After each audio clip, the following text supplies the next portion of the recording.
ამ ეტაპზე ყველას ესმის, რომ ჰორმუზის სრუტე ირანისთვის მნიშვნელოვანი მოლაპარაკების ბერკეტია. მაგრამ ჰორმუზის ნამდვილი ძალა მხოლოდ ის არ არის, რომ ირანს შეუძლია მისი გამოყენებით მსოფლიო ნავთობის ვაჭრობა შეაჩეროს. მნიშვნელოვანია ის, თუ როგორ შეუძლია ირანს ამის გაკეთება. და ეს მიუთითებს მოლაპარაკების დინამიკაზე, რომელიც ჩვენს 4 წელზე მეტ თანამშრომლობაში ჯერ არ განგვიხილოს. ეს არის ერთ-ერთი მიზეზი, რის გამოც ირანში კონფლიქტი საერთოდ დაიწყო. და ეს წარმოადგენს პრობლემას, რომელსაც შეიძლება მალე ბევრად აღმოსავლეთში შევხვდეთ, იმ შემთხვევაში თუ ისევ გლობალურ ომში ჩართვა მოგვიწევს. ოდით დღევანდელი მოგზაურობის მოკლე მიმოხილვა გავაკეთოთ. დავიწყოთ იმით, რასაც შეთავაზების ძალა ეწოდება და განვიხილავთ, როგორ აღწევენ სახელმწიფოები კონკრეტულ შეთანხმებას, როცა მათ სხვადასხვა ალტერნატივა აქვთ. შემდეგ განვიხილავთ, რატო შეიძლება შეთავაზების ძალის ბალანსმა განსაზღვროს, გამოიწვევს თუ არა ომებს სამხედრო ძალის გადანაწილება. და ბოლოს განვიხილავთ, შეუძლია თუ არა ტაივანს ის, რაც ირანს არ შეეძლო, რაც სხვაგვარად შეამსუბუქებდა ამ პრობლემას. მაგრამ მოდით დავიწყოთ ცენტრალური მოლაპარაკების პრობლემით.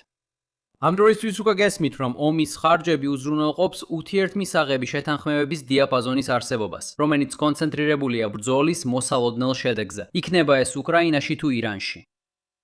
რაც ჩვენ როგორც წესი არ განვიხილავთ, არის ის რისის თუ რომელი ამ შეთანხმებებიდან არის ის, რომელზეც მხარეები საბოლოოდ თანხმდებიან. და ეს კითხვა უმნიშვნელო არ არის. არსებობს უამრავი ვარიანტი და თითოეულის არჩევას მნიშვნელოვანი განაწილებითი შედეგები აქვს. სინამდვილეში ვიღაცამ სწორედ ამ პრობლემის შესახებ მკითხა, როცა ჩემი ახალი სერიისთვის თემებს ვაგროვებდი Lines on Maps Extra-ზე. სწორი პასუხისთვის იმაზე მეტი დროა საჭირო, ვიდრე იქ ჩემს თავს ვაძლევ, ანუ 8 წუთი. ამიტომაც აქ ვართ და არც ერთი მნიშვნელოვანი დეტალი არ დაგვრჩება უთქმელი. მოკლედ რომ ვთქვათ, თუ შეგიძლია იყო ის, ვინც კონკრეტულ დაყოფას შესთავაზებს, მაშინ ცხოვრება შედარებით მშვენიერია შენთვის. საბოლოო ჯამში თუ რუსეთს არჩევანი დარჩება ამ შავ ხაზსა და ომს შორის, შავი ხაზი უკეთესია ვიდრე ალტერნატივა. მაგრამ ეს ბევრად უკეთესია უკრაინისთვის ვიდრე ალტერნატივა. პრობლემა ისაა, რომ ამ კონტექსტში ძინადადების გაკეთება არ ნიშნავს პირდაპირ რუკაზე ხაზის გავლებას და შემდეგ მის მოწინააღმდეგესთან გაგზავნას. უბრალოდ ეს არის უნარი დამაჯერებლად დაემუქრო მოწინააღმდეგეს, რომ თუ ისინი არ მიიღებენ შენ შეთავაზებას, მათთვის ერთადერთი ალტერნატივა ომის დაწყება. აქ არის მარტივი გზა ამ მიზნის მისაღწევად. წარმოიდგინე, რომ დავის საგანი არის ტერიტორია, რომელიც თქვენს ორ დედაქალაქს შორის მდებარეობს. შემდეგ შეგიძლია შენი ჯარები დააბრუნო უკან გარკვეულ ხაზამდე. ეს ხდება ფაქტობრივი შეთავაზება მეორე მხარისთვის. შენი მოწინააღმდეგე შეძლო წაიღოს მთელი მიწა იმ ხაზამდე. მაგრამ როგორც კი ისინი გადაკვეთენ ამ ხაზს, იქვე დგას სამხედრო კონტინგენტი, რომლის გადალახვაც კონფლიქტს გამოიწვევს. ან ეს არის გავლებული ხაზი, ან ომია. ეს უფრო ფართო გაგებით იგივე ძირითადი იდეა, რაც წინ განლაგებულ სამხედრო ძალას, რომლის შეხებაც ომს იწვევს. თქვენ არ გსურთ იყოთ ისეთ მდგომარეობაში, სადაც მეორე მხარე უბრალოდ შევა სადავო ტერიტორიაზე და ფაქტობრივ კონტროლს დაამყარებს მასზე, ძვირადღირებული ომის გამოწვევის გარეშე. სხვა სიტყვებით რომ ვთქვათ, შემაკავებელი მექანიზმები იცავს სახელმწიფოს შეთავაზების ძალას. სხვათა შორის, სწორედ ამიტომ უნდა იყოს უკრაინა საკმაოდ ოპტიმისტურად განწყობილი იმის მიმართ, თუ როგორი იქნება საბოლოო შეთანხმება რუსეთთან. უკრაინას აქვს კონტროლი იმ ობიექტზე, რომელსაც რუსეთი ესწრაფვის. და მიუხედავად მედიის აჟიოტაჟისა იმის შესახებ, თუ ვინ აკონტროლებს მოსკოვში გავრცელებულ შეთავაზებებს, საბოლოოდ უკრაინა თავად შეძლებს განსაზღვროს შემოთავაზებული გაყოფა, უბრალოდ შესაბამის ხაზზე ჯარისკაცების განლაგებით. საბოლოო შეთანხმება შეიძლება არ იყოს საუკეთესო იმასთან შედარებით, როგორც საქმეები გამოიყურებოდა 2022 წლის იანვარში, მაგრამ ის იქნება ერთ-ერთი საუკეთესო ალტერნატივა უკრაინისთვის, რომელიც ჯერ კიდევ საკმარისია იმისთვის, რომ დაარწმუნოს რუსეთის შეჩერებაში. ნეგოგური შეხსენება. მეორეულ არხზე მაქვს ვიდეო, რომელიც კრიზისული მოლაპარაკებების თეორიას აცნობს. თუ ეს ყველაფერი უცხოდ გეჩვენებათ.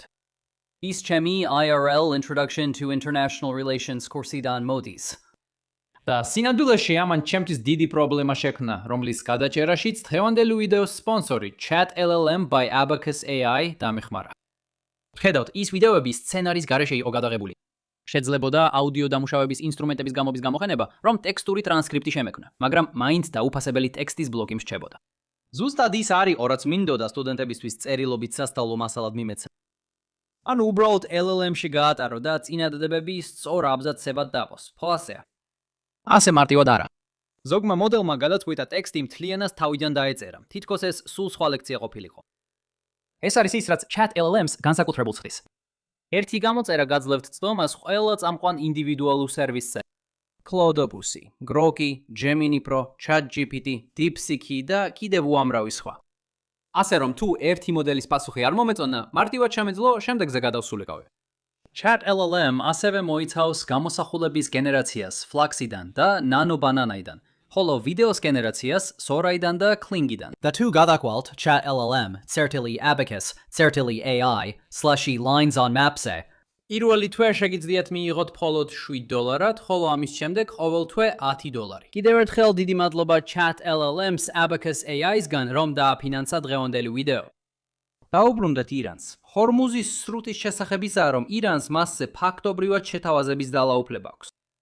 თეირანში არავის სჭირდება ვაშინგტონის ნებართვა, რომ დაიწყოს გადასახადის დაწესება. ისინი უბრალოდ გამოაცხადებენ, რომ გადასახადის სისტემა ამოქმედდა და ყველას მოუწევს გადახდა, ან წინააღმდეგ შემთხვევაში აფეთქების რისკის წინაშე დადგებიან. ცხადია, ეს არის ქმედება, რომელსაც შეერთებული შტატები გააპროტესტებს. აშშ-ს საზღვაო ძალებს ყველაზე მეტად მსოფლიოზე ნავიგაციის თავისუფლება უყვართ და ქვეყნებისთვის ბუნებრივ წყლის გზებზე დაცვის გადასახადის დაწესება კატეგორიულად მიუღებელია. არაბუნებრივი წყლის გზები. რა თქმა უნდა, გააკეთეთ რაც გინდათ. მაგრამ ჰორმუზი ღმერთის მიერ მოცემულია და ნებისმიერი გადასახადი ფაქტობრივად საერთაშორისო ვაჭრობაზე დაკისრებული გადასხდია. ეს კი თავის მხრივ არღვევს გლობალური წესრიგის ფუნდამენტურ საყრდენს, რომლის დაცვაზეც მოკავშირეები ჯერ კიდევ მეორე მსოფლიო ომის დასრულებამდე იყვნენ შეთანხმებულნი. ეხლა ირანის უნარი ცალმხრივად სცადოს გადასახადის დაწესება არ ნიშნავს იმას, რომ ირანს ნამდვილად შეუძლია ამ ხრიგში წარმატებების მიღწევა. შეერთებულ შტატებს ყოველთვის შეუძლია უარი თქვას ამ წინადადებაზე და დაიწყოს დაბომბვები. წინადადების ძალა არ ნიშნავს იმას, რომ შეგიძლია საბოლოო განაწილება მხარეებს თავს მოახვიო. ეს უბრალოდ ნიშნავს იმას, რომ შეგიძლია სცადოს სისტემის განხორციელება სხვა მხარის პირდაპირი თანამშრომლობის გარეშე. ასევე ჰორმუზის სიტუაცია არ ნიშნავს იმას, რომ ირანს აქვს სრული კონტროლი ყველა წინადადების ძალაზე. მაგალითად, შეერთებული შტატები აკონტროლებს მსოფლიოს ეკონომიკურ სისტემას და შესაბამისად, ვაშინგტონს შეუძლია განსაზღვროს, მისცემს თუ არა ირანს მასში მონაწილეობის უფლებას და რა ნაწილში. მაგრამ ჰორმუზიდან გამომდინარე წინადადების ძალის ნაწილი ნიშნავს იმას, რომ ირანს უკეთესი კონტროლი აქვს იმაზე, სად განთავსდება შეთანხმება მოლაპარაკების დიაპაზონში. შესაბამისად, ეს ნიშნავს, რომ ირანი ნებისმიერ მოლაპარაკებულ შეთანხმებაში მიიღებს უფრო მიმზიდველ წილს მოლაპარაკების საგნიდანიდან. თუ ფართოდ შეხედავთ, ჯერჯერობით ჩანს, რომ წინადადების ძალის ქონა მხოლოდ სარგებელს იძლევა. და მართლაც, უსასრულო შესაძლებლობებს შორის თუ როგორ შეიძლება მოლაპარაკებების დაგეგმვა, მათემატიკურად დამტკიცებულია, რომ თქვენთვის მოლაპარაკების უკეთესი გზა არ არსებობს, ვიდრე ის, რომ თქვენ იყოთ ერთადერთი, ვინც წინადადებას აკეთებს. ალტერნატივები მხოლოდ თქვენს ოპონენტს აძლევს მოლაპარაკების ძალას, თქვენთვის რეალური სარგებლის გარეშე. სხვათა შორის, ეს ნაშრომი მაშინ დაიწერა, როცა მე მაგისტრატურაში ვსწავლობდი. პირველი ავტორი იყო ჩემი დისერტაციის ერთ-ერთი ხელმძღვანელი, ხოლო მეორე ავტორი იყო ჩემი როჩესტერის დროინდელი თანაკურსელი. როგორც არ უნდა იყოს, ფეის და კენკელის აღმოჩენა ამ შეკითხვის ფარგლებს ზღუდავს ერთ კონკრეტულ პერიოდზე მიმდინარე მოლაპარაკებებით, სადაც ძალთა ბალანსის ცვლილება დროში არ არის ნავარაუდევი. სამწუხაროდ, რაღაც უცნაური ხდება, როცა ძალაუფლება იცვლება აწყოსა და მომავალს შორის. მაგალითად, თუ ირანი შეიძლება ბირთვული იარაღის შექმნას შეძლებს, მოდით ამ პრობლემას უკიდურეს შემთხვევაში განვიხილავ, როცა ირანს აქვს შეთავაზების სრული ძალაუფლება. შემდეგ, მომავალში, როცა ძალთა ბალანსი ასე გამოიყურება, ირანი გაანაწილებს მოლაპარაკების საგანს ისე, რომ შეერთებული შტატები მხოლოდ დათანხმდეს. თუ დღევანდელ დღეზე დაუბრუნდებით, შეერთებულმა შტატებმა შეიძლება აქამდე მიაღწიოს მინუს მისი ხარჯები, თუ იბრძოლებს ძალთა გადანაწილების შესაჩერებლად. ეს ბევრად უფრო რთული სიტუაცია მშვიდობის უზრუნველსაყოფად, ვიდრე მაშინ, როცა, თქვათ, მომავალში შეერთებულ შტატებს ექნება შეთავაზების სრული ძალაუფლება და შესაბამისად შეძლებს მოგვიანებით შეთანხმების აქამდე მიყვანას. ამგვარად, თუნდაც ირანის მხრიდან დღევანდელ დღეს გაკეთებული გულუხვი დათმობა, რომელიც ბევრად აღემატება იმას, რასაც შეერთებული შტატები მიიღებდა ძალთა სტატიკურობის შემთხვევაში, შესაძლოა მაინც არ იყოს საკმარისი იმისთვის, რომ შეერთებულმა შტატებმა გაუძლოს ძალთა გადანაწილების გრძელვადიან შედეგებს. როდესაც ყველა სირთულეს გადალახავ, საბოლოოდ აქ ლოგიკა საკმაოდ მარტივია. ჰორმუზის სრუტის კონტროლის უფლების მინიჭება ნიშნავს, რომ ირანი გრძელვადიან პერსპექტივაში აუცილებლად მიიღებს მისთვის ხელსაყრელ პირობებს. მაგრამ ეს ნიშნავს, რომ შეერთებული შტატები გრძელვადიან პერსპექტივაში შედარებით ნაკლებად მომგებიან შეთანხმებას მიიღებს, რაც ვაშინგტონს ირანის ძალაუფლების ცვლილებასთან შეგუების სურვილს უკარგავს. და სწორედ ეს შეიძლება იყოს ერთ-ერთი მიზეზი, თუ როგორ აღმოჩნდით ამჟამინდელ კონფლიქტში. ტრამპის ადმინისტრაცია, რომელსაც ზოგადად სწრაფად აქვს ხელი სასხლეთზე, თუ ეს არ ნიშნავს სახმელეთო ჯარების გაგზავნას, ამჯობინებს ბრძოლას, ვიდრე შეერთებულმა შტატებმა ბირთვული ირანის გრძელვადიან შედეგებთან გამკლავებას სცადოს. ეხლა შეგვიძლია აქ გავჩერდეთ. ჩვენ ვისწავლეთ საინტერესო რამ შეთავაზების ძალაუფლებაზე და ვნახეთ ნაკლებად პირდაპირი მეორე დონის შედეგი, როდესაც სამხედრო ძალა იცვლება. მაგრამ ჩვენ ჯერ კიდევ ცხოვრობთ ომის სამყაროში და სხვა იძულებაზე დაფუძნებული მოლაპარაკებებიც მიმდინარეობს. მოდით ეს ლოგიკა კიდევ ერთი ნაბიჯით წინ წავიყვანოთ და უფრო აღმოსავლეთით გადავინაცვლოთ, რათა განვიხილოთ, რატომ იწვევს იგივე პრინციპი სერიოზულ პრობლემას ტაივანთან დაკავშირებით. მაგრამ შეიძლება იქ ცოტა მეტი იმედი იყოს. შეთავაზების ძალა ტაივანის სრუტეში აქ უფრო პირდაპირია. პეკინი ზუნავს ტაივანის სუვერენიტეტის მინიმიზაციაზე. და უმეტეს შემთხვევაში ტაივანი თავად განსაზღვრავს, როგორ იმუშავებს ეს, თუ PL-ის შეჭრა არ მოხდება. თუ თაიბეი გადაწყვეტს თავის სრულად დამოუკიდებელი და სრულად სუვერენული სახელმწიფოს დედაქალაქად გამოაცხადოს, შეუძლია. თუ მას სურს, რომ ერთიანი ჩინეთის პოლიტიკის სპექტრზე რომელიმე პოზიცია დაიკავოს, ამასაც შეძლებს. ამასობაში პეკინის შესაძლებლობა ომის გარეშე ეს არჩევანი თავს მოახვიოს მინიმალურია. სი შეიძლება თავისი გავლენა გამოიყენოს, რათა ტაივანი აიძულოს საერთაშორისო შეჯიბრებებში ჩინური ტიპის უნიფორმები ჩაიცვას. ან შეიძლება მან ზუსტად განსაზღვროს, რომელი ჩინური სიტყვა გამოიყენონ ჩინეთის თაიპეის თარგმანში სიტყვა ჩინეთის აღსანიშნავად. და დიახ, ეს ნამდვილად მომხდარა. ან შეიძლება მან ტაივანის პრეზიდენტს აუკრძალოს მესამე ან მეორე ქვეყნის საჰაერო სივრცის გამრუცის გამოყენება. სინამდვილეში ისიც კი უნდა მოიხსენიოთ ისინი როგორც მეორე თუ მესამე ქვეყნები, ამავე კატეგორიაში შედის. პრის ბოლოს ეს ყველაფერი პოლიტიკური თეატრია. თაიპეის შეუძლია შესთავაზოს ის, რაც საბოლოოდ მნიშვნელოვანი. თავი პრობლემა ახლა ორ სანაპიროს შორის ურთიერთობებში არის მოსალოდნელი ძალთა ბალანსის ცვლილება. მატერიკი დემოგრაფიულ კრიზისს განიცდის. კუნძულზე შეჭრისთვის უზარმაზარი ადამიანური რესურსია საჭირო და ხომ იცით, დანარჩენიც. და ეს მაშინვე ისევ იმავე პრობლემასთან გვაბუნებს, როგორც ადრე. და შეიძლება უარესიც იყოს, რადგან მოლაპარაკების ძალა ასე ძლიერად ტაივანის სასარგებლოდ არის გადახილი. აქ იწყება შიში, რომ მესამე მსოფლიო ომი რეალობად იქცევა.